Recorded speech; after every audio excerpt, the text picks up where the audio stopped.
주신 덕분에 잘 다녀왔어요. 하나님께 감사드리고 성도님들께 감사드립니다. 예.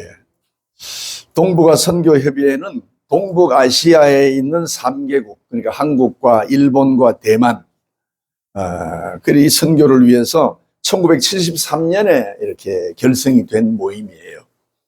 근데 코로나 때를 제외하고는 금년까지 매년 모여서 50회를 맞이했습니다. 특히 올해는 세계 제2차 대전이 1945년에 끝났기 때문에 종전 80년이 되는 날입니다. 그래서 한국과 대만은 광복 80년이 되는 해죠, 금년이. 그리고 일본은 패전 80년이 되는 그런 의미 있는 해로 삼국 선교를 돌아보고 미래를 준비하는 그런 시간을 함께 가졌습니다. 이번 대회 주제는 동북아시아 선교의 어제와 오늘과 내일, 이런 제목이었습니다. 동북아시아의 한국과 일본, 대만이 어떻게 하면 예수 그리스도의 복음을 더 잘 전할 수 있을지, 나아가서 공산주의 국가인 중국과 북한을 어떻게 선교의 자리로 이끌 수 있는지, 이렇게 이제 논의를 했어요. 우리가 알다시피 북한은 기독교 박해 지수가 세계에서 가장 높은 국가잖아요. 신앙을 가지는 것은 곧 죽음에 이르는 그런 나라가 바로 북한입니다. 그러나 북한에도 몰래 예수님을 믿는 성도들이 있습니다. 모퉁이돌 선교회라고 이번에 금년에 발표한 자료에 의하면은 최근에 북한에 숨어서 예배드리는 이 가정교회 성도가 약 6만에서 10만 정도로 추산된다. 그전에는 그보다 조금 더 많았던 것 같아요. 대부분 나이가 드신 분들인데 들판이나 산속이나 은밀한 장소에 숨어서 예배를 드리고 성경과 찬송이 없어서 자신이 기억하고 있는 말씀을 적어서 이것을 물려주고 사용한다고 하는 그런 이제 발표를 이 모퉁이돌 선교에서 금년도에 발표를 했어요. 중국은 국가에서 공인한 3자 교회가 있고 국가 공인 없이 가정에서 몰래 드리는 가정교회가 또 있습니다. 지난주에 우리 김영자 권사님도 중국의 위해이라고 거기 다녀오셨지만 거기 한 20-30명 모이는 그런 교회라고 그러는데 거기도 거기 공안들이 와서 감시를 한다고 그러잖아요. 그런 작은 교회는 대부분 가정교회들이, 가정교회. 근데 이런 공산당이 인정한 3자 교회도 공산당 정부의 통제를 받습니다. 정부의 통제를 위해서 마련해 놓은 거예요. 그런데 이 3자 교회 중에도 예수님을 잘 믿는 사람들이 있게 마련이에요. 그렇죠? 정부의 통제를 받지만 그 중에서도 신앙을 키워가는 사람이 있는 겁니다. 중국의 절강성 온주시에는 인구가 800만 명인데 그 중에 100만 명이 기독교인이에요. 그래서 중국의 예루살렘이라고 불려졌는데 2014년에서 15년까지 온주시의 교회가 너무 발전을 하고 부흥을 하니까 2,000개의 십자가를 철거하는 핍박을 가했습니다. 중국 정부가. 그렇죠? 따라서 우리가 동북아시아 선교를 위해서 3국 교회가 서로 관심을 가지고 주변 하나님 믿지 않는 나라에서 어떤 일이 벌어지는 걸 우리가 살펴야 되고 또 같이 소통하는 일이 중요하다는 것을 이번에 다시 한번 깨달았습니다. 또 탈북자를 초청해서 북한의 교회와 성도를 돕는 방안도 필요하다. 이걸 우리가 다시 한번 깨달았어요. 지금 한국에 남아 있는 탈북자들이 거의 3만 명이 육박한다고 그러잖아요. 이런 사람들을 통해서 북한의 가족들에게 연결을 하고 또 중국에 들어와 있는 탈북자들을 통해서 이 사람들이 다시 북한 땅으로 돌아가서 복음을 전하는 그런 일들이 지금 일어나고 있다는 겁니다. 한편 중국 교회를 우리 이 동북아 선교협의회에 초청하는 문제도 거론이 됐는데 중국 교회를 초청하는 것은 대만이 반대를 하더라고요. 정치적으로 아주 민감합니다. 지금 대만과 중국이 이렇게 양안 관계로 아주 일촉즉발의 전쟁의 위험에 있잖아요. 그래서 공산주의 국가인 중국과 대만은 완전히 다르다, 이런 주장을 하셨어요. 또 이번에 일본 목사님의 간증도 은혜로웠습니다. 성악가인 하야시 미키토 목사님은 갑상선 암으로 몇 번 수술을 받고 목소리가 나오지 않았습니다. 그런데 주님의 은혜로 목소리가 회복되어서 힘차게 찬송을 부르는데 너무 큰 은혜가 됐습니다. 그가 부른 찬송은 예수 나를 위하여, 이 찬송이었어요. 근데 얼마나 소리가 우렁찬지 뒤에서 일반 예배 시간에 부르는데 소프라노로 나와서 여자인 줄 알았어요. 저도 목소리가 큰데 저보다 한 몇 배는 더 큰 것 같아요. 그래서 뒤를 돌아보지는 않았지만 나중에 보니까 남자 목사님, 또 조용한 목사님인데 우렁찬 목소리인데 여자 목소리, 보이 소프라노예요. 예수 나를 위하여 십자가를 질 때 세상 죄를 지시고 고초당하셨네. 예수여 예수여 나의 죄 위하여 보배 피를 흘리니 죄인 받으소서. 이렇게 큰 찬송을 부르고 간증을 했습니다. 또 대만 대표로 참여한 대만 신학생 5명의 찬송도 은혜로웠습니다. 이들은 모두 대만 원주민들인데 자기 종족 언어로 악기를 가져와서 이렇게 찬양을 했어요. 대만의 원주민들은 대다수가, 상당히 많은 수가 기독교인입니다. 대만 인구 2,300만 명 중에 한 6% 정도가 기독교인인데 원주민들은 100% 기독교인인 종족이 많아요. 한 10몇 개의 종족이 있는데 뭐 60%가 기독교인, 80%가 기독교인, 이런 종족들이 많더라고요. 그래서 루카이족이라고 하는 종족은 13,000명 정도가 되는데 90%가 기독교인. 그 대만 인구에 비해서 기독교인이 너무 많죠? 아주 많습니다. 하나님께서 대만 원주민들을 이렇게 사랑해 주시는 줄 믿습니다. 그래서 대만 원주민들이 대부분이 고산에 살기 때문에 고산족이라고 부릅니다. 근데 지난번에 지진이 작년인가 일어나서 큰 이제 어려움도 겪고 거기 있는 신학교가 이렇게 무너지는 그런 일도 있었습니다. 우리가 대만 원주민들 그리고 대만 사회를 위해서도 기도해야 될 줄 믿습니다. 이번에 제가 근 30년 만에 일본을 그동안 2번 가봤지만 이번에 간 거는 이제 교회 일로 간 거지만 30년 만에 제가 일본을 방문하면서 느낀 점은 일본은 그때도 제가 느꼈는데 역시 깨끗하고 질서가 있고 그리고 굉장히 친절하다는 걸 느꼈어요. 항상 그런 느낌을 받습니다. 말끝마다 아리가또 고자이마스, 감사합니다 하면서 하는 게 입에 배었어요 그냥.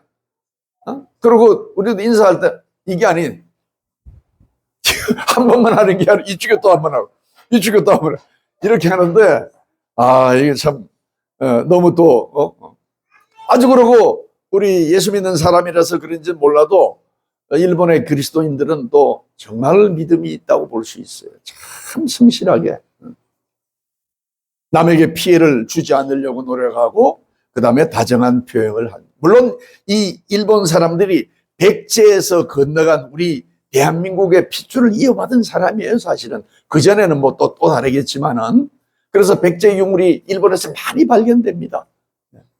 근데 지금은 뭐 세월이 많이 지났기 때문에 그걸 이렇게 발표를 하지 않았다, 알려져 있긴 하지만 그 다음에 또 일본은 가보니까 숲이 아주, 우리나라도 탈북자들이 우리나라 오면 제일 놀라는 게 숲을 보고 놀란다 그러잖아요.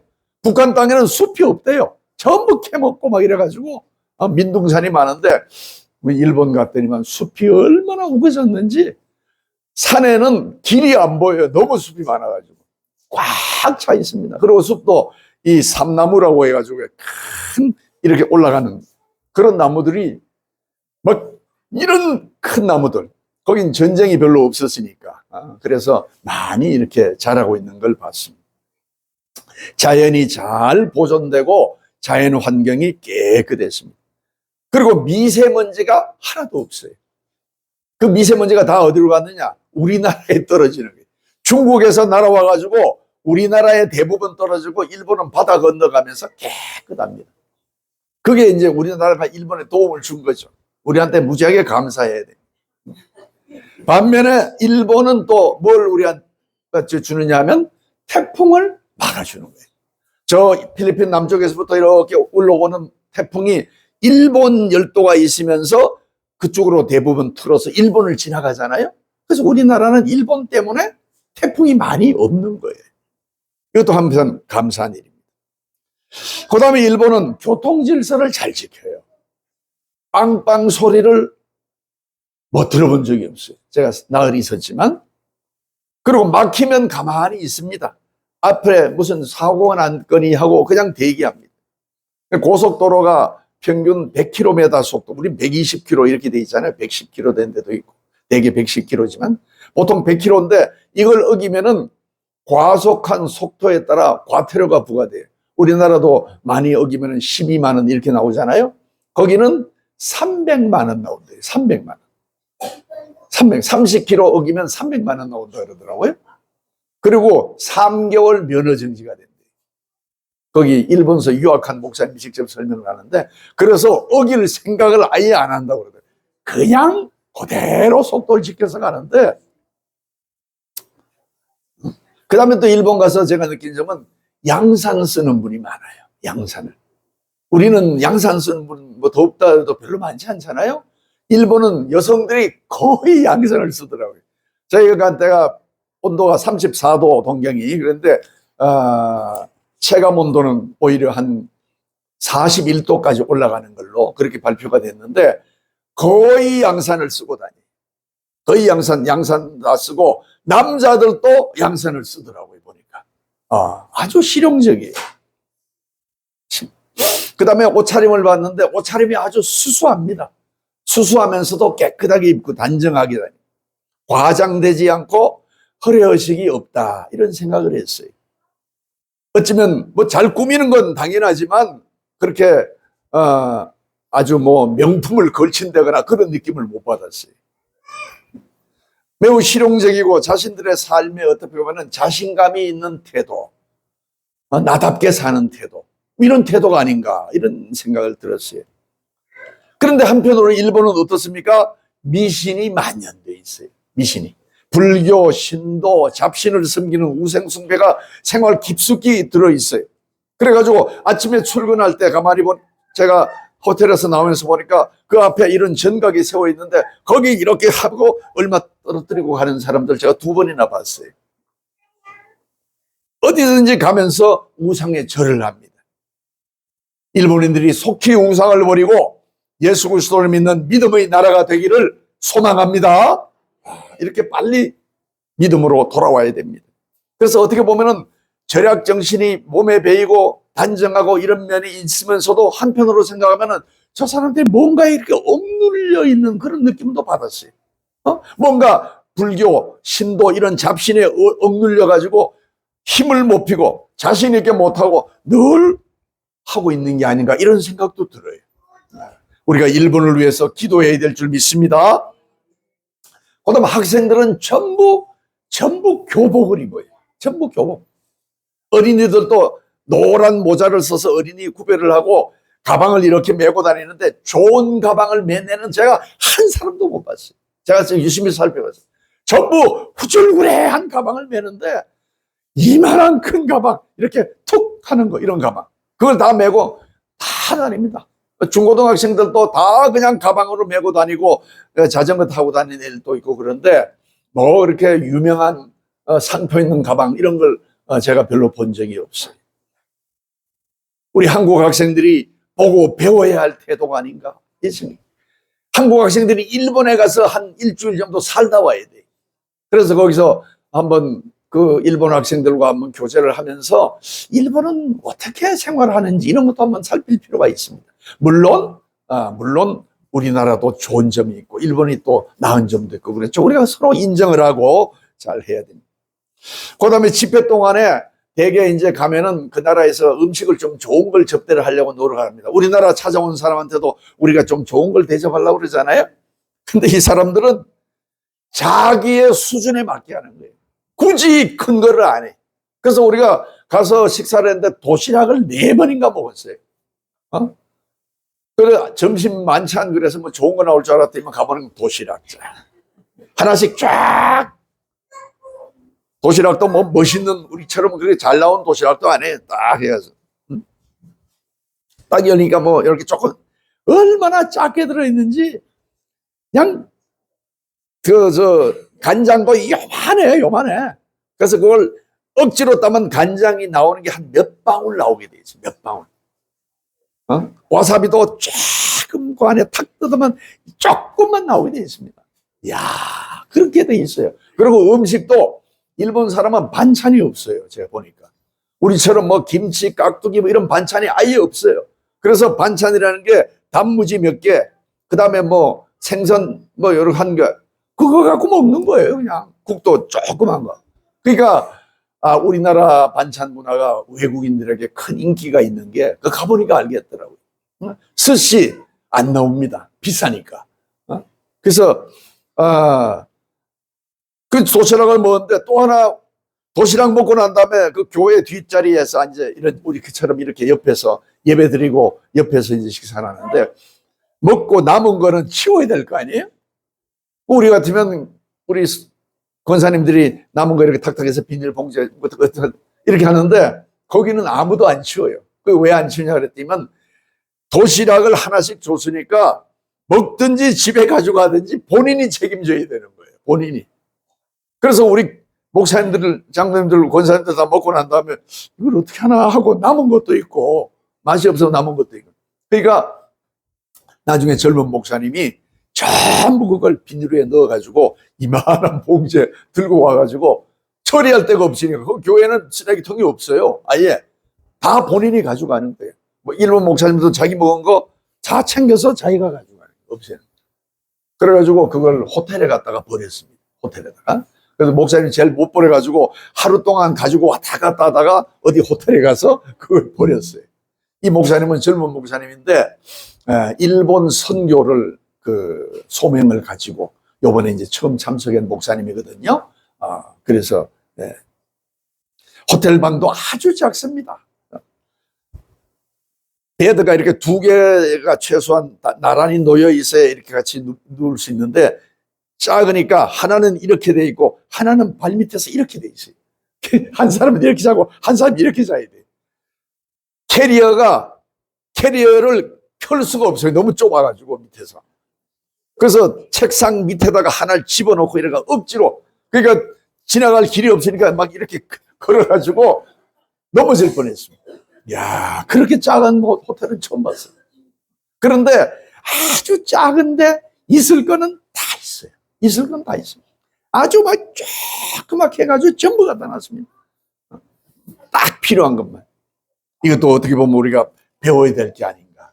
샴푸, 린스 없어요. 샴푸, 뭐죠? 바디로션. 요거 딱 2개. 그 다음에 칫솔, 뭐 여러 개 딱딱. 아주. 제가 이번에 한국 사람이지만 일본에서 신학을 공부해가지고 목사님이 된 일본 교단의 그 조영상 목사님이란 분인데 통역을 하면서 그런 얘기를 하더라고요. 농담 삼아 한 얘기지만 대만 기독교는 찬양을 열심히 한다. 대만 기독교인들은. 그래서 대만 기독교는 찬양 열심히 하더라고요. 찬양 열심히. 일본 기독교인들은 기도를 열심히 한다. 농담으로 한 얘기예요.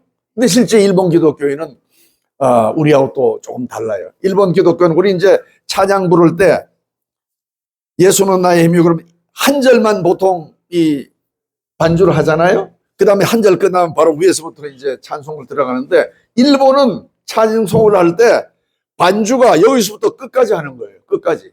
그래서 우리가 다 틀렸어요. 한 절 끝나고 들어가려는 게 아니야. 또 2절 끝나고 들어가려고 또 아니야. 끝까지 하는 거예요. 1절 다 한 다음부터 그 다음에 찬송을 해요. 야, 근데 일본도 그렇게 하는데 일본은 기도를 열심히 한다. 한국 기독교는 뭘 많이 하느냐 그랬더니만 한국 기독교인들은 말이 많다. 이렇게 얘기하는 거예요. 말이 많다. 그렇게 소문이 났다는 거예요. 농담 삼아 한 얘기지만 아주 부끄러운 생각이 들었어요. 그러니까 한국 기독교인들이 열심도 있는데 말도 많다는 거예요.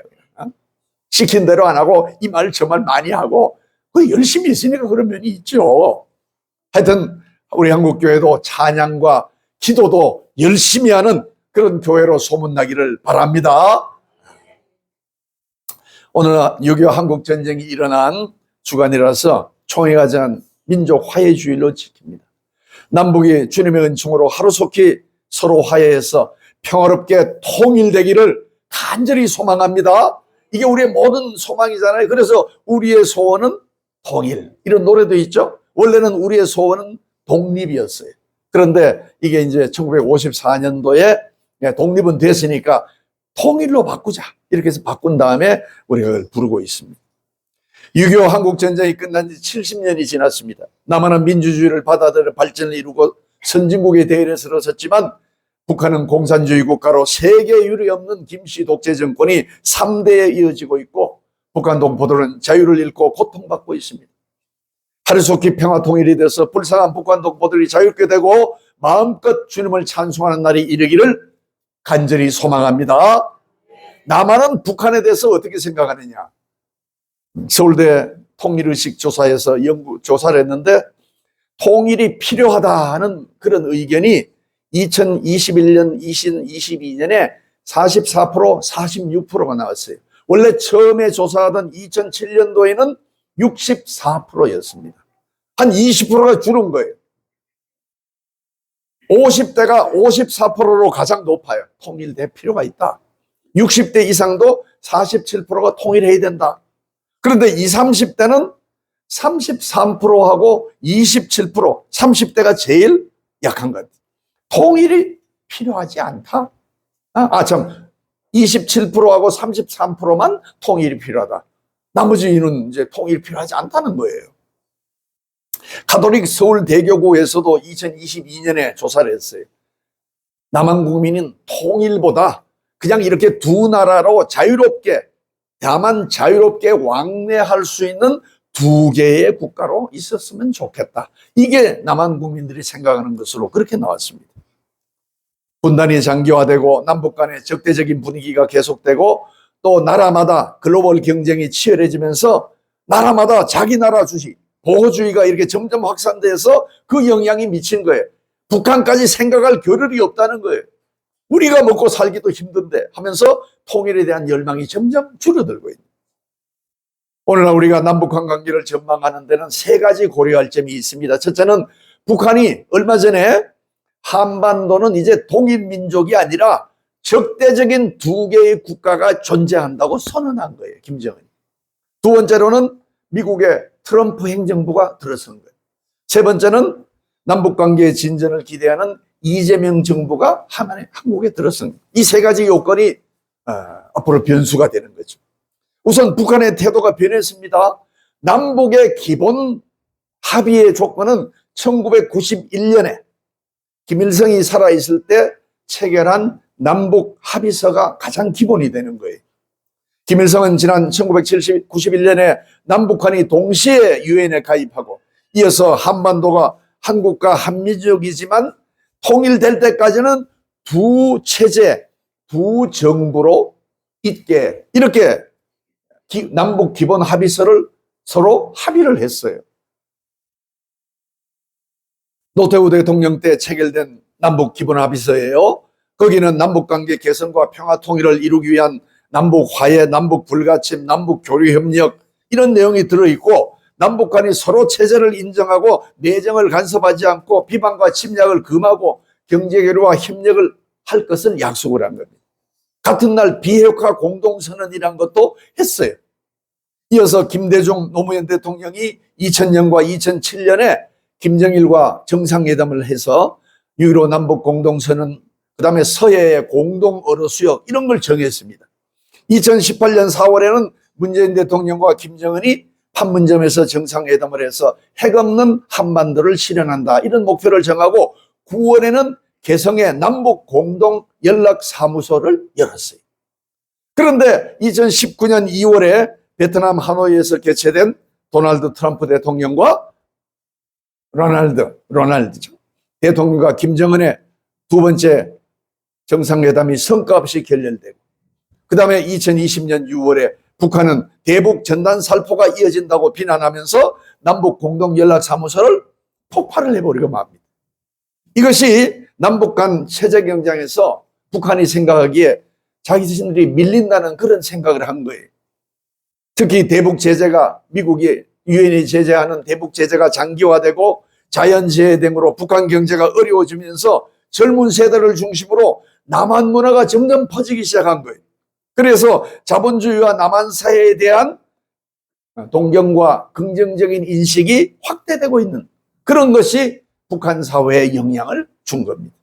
결국 2023년 12월 30일 날 김정은은 북한 노동당 회의에서 이제 북남 관계는 더 이상 동족 관계가 아니라 적대적인 두 국가다, 이렇게 선언을 해버렸어요.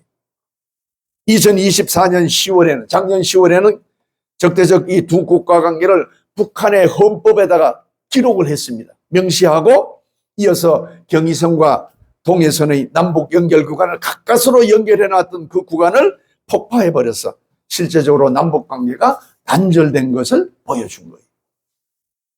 북한은 그동안 김일성과 김정일이 지켜온 혁명통일론, 이걸 가지고 있었는데 이걸 폐기하고 이제 두 개의 국가다, 우린 남남이다, 이렇게 얘기를 한 거예요.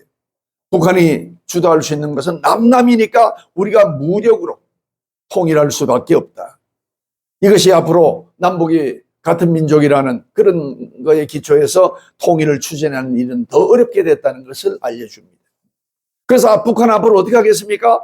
핵실험을 하고 북한 본토까지 타격할 수 있는 대륙간 탄도미사일, 이걸 발사하는 시험을 보여주고, 이렇게 해서 미국을 압박해서 우리는 적지만 미국 본토에 이르는 미사일을 쏠 수 있어, 핵도 있어, 이렇게 압박을 하면서 한미연합훈련의 중단 또는 철폐를 미국 대화의 전제 조건으로 내걸고 그렇게 요구할 수도 있습니다. 핵을 바탕으로 미국과 직거래를 해가지고 남한은 제외하고 미국과 우리는 협상을 하겠다. 이게 소위 김정은의 통미봉남, 통미, 미국과는 통하고 남쪽은 봉한다, 막힌다, 막아버리는 통미봉남의 핵심 정책이.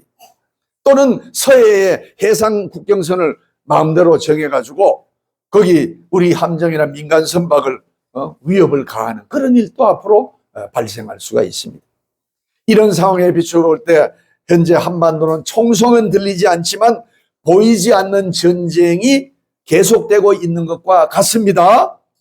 북한은 이렇게 적대적 두 국가군을 내세움으로써 남한 내에 남남 갈등을 유도하고 있다, 이렇게 볼 수 있습니다.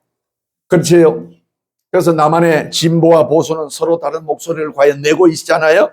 진보층은 빨리 종전을 선언하고 남북한이 주도적으로 통일 문제를 논의하자, 미국으로부터 전시작전권을 회수해서 북한과의 교류를 통해 한반도 평화 번영을 이루고 궁극적으로 민족 문제를 우리가 해결할 수 있다, 이렇게 생각해요. 반면에 보수는 어떻게 생각합니까? 북한이 공산정권으로 남아있는 한 절대 전쟁을 일으킬 위험이 있기 때문에 종전선언을 해서는 안 된다. 종전을 선언하면 유엔군이 남한에 주둔할 명분이 없어지고 이것은 결국 북한이 노리는 적과 통일의 노림수다, 이렇게 보는 거예요. 북한은 핵무기를 소유했습니다. 또 미사일이나 방사포가 휴전선 가로 가까이 있습니다. 남한 단독으로 이거 전쟁을 억제하는 것은 불가능한 거예요. 오늘 아침에 미국이 드디어 이란의 핵시설을 폭파했어요. 조금 전에. 트럼프가 2주간의 기회를 줬잖아요. 2주 동안 핵 포기하라고. 그러면서 발표한 지 이틀 만에 오늘 아침에 갖다 때려버렸어요. 그래서 이란의 핵시설이 다 파괴됐습니다. 지금. 아무리 우리가 좋은 감정을 가지고 있다 하더라도 북한의 방사장표나 이 얼마나 엄청난 화력이, 우린 서울하고 매우 가깝잖아요. 이걸 없애려면은 이스라엘처럼 기습을 해가지고 거기 이란의 미사일 방어하는, 공격하는 그것을 파괴하지 않으면 불가능해요. 서울이 불바다 될 수밖에 없는 거예요. 그러네 우리가 함부로 전쟁을 해서는 안 되잖아요. 우리가 능력은 갖추고 있고 방어력은, 억지력은 가지고 있어야 됩니다. 근데 미국이 가지고 있는 군사력은 세계 1위이기 때문에 우리가 이걸 의존하지 않을 수가 없는 거예요. 만약 그렇지 않고 가만뒀다가 북한이 약속을 어기고 공격을 하면 그걸 어떻게 감당하라 했습니까? 우리 때까지는 괜찮지만 우리 자손 또는 우리 손주들 세대에 어떤 일이 벌어질지 알 수가 없는 거예요. 우리는 한국 전쟁의 교훈을 잊지 말아야 합니다. 원래 김일성은 북한 소련 극동군 정찰 여단에 소속된 대위 장교였어요. 그래서 그 만주 게릴라 출신 부대원 500명과 함께 1945년도에 북한에 들어옵니다. 그래서 소련의 응낙을 받고 소련식 공산주의를 북한에다가 심은 거예요. 38선을 중심으로 북한을 먼저 해방하고 그 다음에 남한을 순차적으로 해방한다, 이런 목표를 가지고 들어온 겁니다. 마침 그때는 1949년에 중국에서 모택동이 국민정권 장개석을 몰아내고 중국 대륙을 공산주의로 통일한 때입니다. 거기 역할을 했던 조선의용군이 다시 북한에 대규모로 들어오면서 김일성이 자신감을 얻은 거예요. 조선의용군 전투 경험이 있는 그 사람들도 들어오고 자신도 소련의 지원을 받고, 그래서 소위 민족 해방전선을 일으키게 됐습니다. 한반도에서 미군이 철수하자마자 남한이 해방이 쉽다고 이렇게 판단해서 며칠이면 남조선을 해방할 것이라고 해서 1950년 6월 25일 날 침략을 합니다. 그러나 결과적으로 오판이 된 줄 믿습니다. 하나님의 도우심으로 기적적인 역할이 일어난 거예요. 하나님이 도우셨어요. 북한이 전차가 서울을 넘어오지 못하고 3일 동안 북한 한강을 넘지 못해서 도하를 맞게 되고, 그 다음에 춘천으로 들어오던 북한 육사단이 한국의 육사단에 의해서, 같은 육사단이지만 이렇게 또 막았습니다. 방어를 할 수 있어요. 그리고 낙동강 전선에서도 하나님께서 좋은 날씨를 주셔서 방어를 할 수 있고, 이런 기적적인 역사를 통해서 우리나라가 지금까지 존재한 줄 믿습니다. 1950년 6월 25일 북한 낙침으로 시작한 전쟁은 53년 7월 27일 휴전을 체결했지만 결국 동족을 향한 대량 학살과 파괴로 많은 생명이 희생되고 1945년에 일제에서 해방된 그 기쁨이, 그 희망과 기대가 산산조각이 나고 말았습니다. 하나님의 도우심으로 가까스로 대한민국이 구원을 받았고 이제 번영을 이루게 되었습니다. 다시는 이 땅에 전쟁이 일어나서는 안 됩니다. 민족의 화해도 주님의 은혜의 손에 맡겨야 됩니다. 우리는 결코 평화를 포기해서는 안 됩니다. 주님이 우리에게 주신 자유를 절대 양보할 수 없습니다. 평화와 자유는 절대 양보할 수 없는 거예요. 한민족이 살아갈 수 있는 유일한 길입니다. 어떤 경우든 기독교를 적대시하고 하나님을 믿지 않는 공산주의와 우리가 멍해를 같이 할 수는 없는 일입니다. 지금 한반도에는 북한과 남한의 갈등이, 긴장이 고조되고 있습니다. 언제 터질지 모르는 전쟁 위협이 있습니다. 한반도 긴장 완화를 위해서 우리 교회가 어떤 일을 할 수 있는지 우리가 그 역할을 찾아서 기도하고 일을 해야 될 줄 믿습니다. 든든한 안보를 바탕으로 북한의 변화를 기다리면서 남북한 대화를 재개하고 또 북한 주민들을 위한 지원도 우리가 할 수 있도록 해야 됩니다. 자유진영의 공조와 국제사회의 협력도 필요합니다. 그래서 우리가 앞으로 선교 과제도 탈북자들을 위한 선교도 우리가 해야 되는 거예요. 저한테도 그게 자꾸 연락이 옵니다.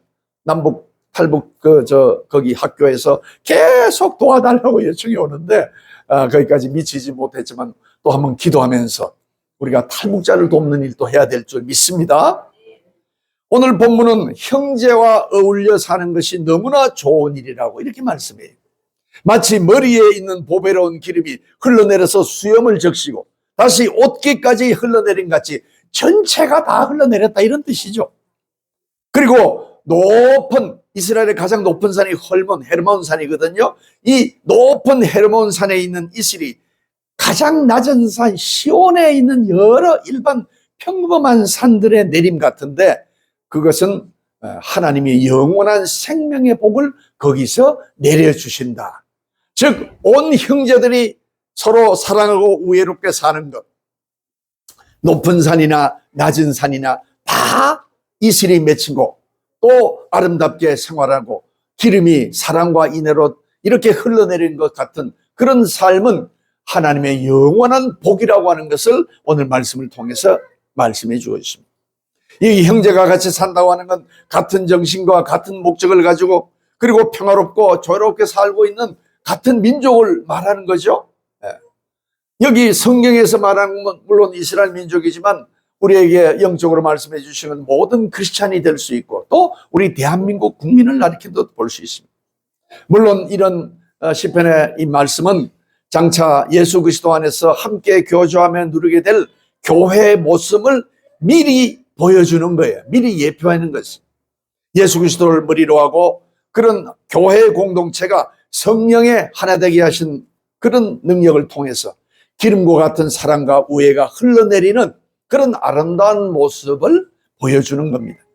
또한 본문은 민족이 혼란과 분열의 상태에서 벗어나서 평화와 화목을 유지하게 된 그 사실을 감사하고 더욱 화합하도록 권면하는 내용을 담고 있습니다. 그래서 높고 고상한 산 헐몬 위에 내리는 이슬이 낮고 작은 시온에도 내린다는 사실은 형제의 화합이 중요하다는 걸 나타냅니다.